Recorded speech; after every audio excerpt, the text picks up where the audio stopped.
கர்த்தருடைய பரிசுத்த நாமத்திற்கு ஸ்தோத்திரம்.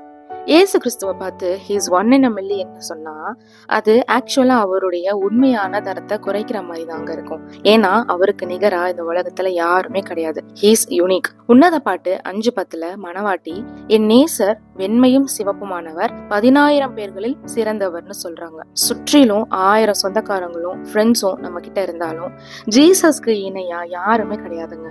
ஹீப்ரூல 10,000 பேர்களில் சிறந்தவர் அப்படிங்கிற வார்த்தை டாகுல் மேரிவாவான்னு எழுதப்பட்டிருக்கு. டாகுல் அப்படின்னா ராணுவத்துல கொடியை உயர்த்தி பிடிக்கிறவர்னு அர்த்தம். ரெவாபா அப்படின்னா 10,000 பேரு இல்ல அநேகம் பேருன்னு அர்த்தம். எல்லாரோட பார்வையும் அவர் மேலதான் இருக்கு. அவரை வெள்ளையும் சிவப்பும் உள்ளவர்னு பைபிள் சொல்லுது. வெள்ளைங்கிறது அவருடைய நீதி, பரிசுத்தம், தூய்மையா காட்டுது. சிவப்புங்கிறது அவருடைய தியாக உள்ளத்தையும் அன்பையும் மனிதத்தன்மையும் காட்டுது.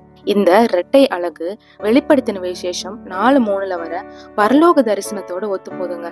அங்க அவருடைய சிங்காசனத்தின் மேல மின்னுகிற வெண்மையான வச்சிரக்கல்லை போலவும் அடர்ந்த சிவப்பான பத்மராக கல்லை போலவும் விட்டிருக்கிறாராம். ஞானம், அன்பு, கிருபைன்னு எல்லாத்துலயுமே அவருக்கு ஈடு இணை யாருமே இல்லாததால இயேசு நம்ம கிட்டயும் முழுமையான விசுவாசத்தை எதிர்பார்க்கிறாரு. மத்தேயு 10:37 தகப்பனையாவது தாயையாவது என்னிலும் அதிகமாய் நேசிக்கிறவன் எனக்கு பாத்திரன் அல்ல, மகனையாவது மகளையாவது என்னிலும் அதிகமாய் நேசிக்கிறவன் எனக்கு பாத்திரன் அல்லன்னு இயேசு சொல்றாரு. உன்னத பாட்டு 5:16 அவர் முற்றிலும் அழகுள்ளவர்னு எழுதப்பட்டிருக்குதுங்க.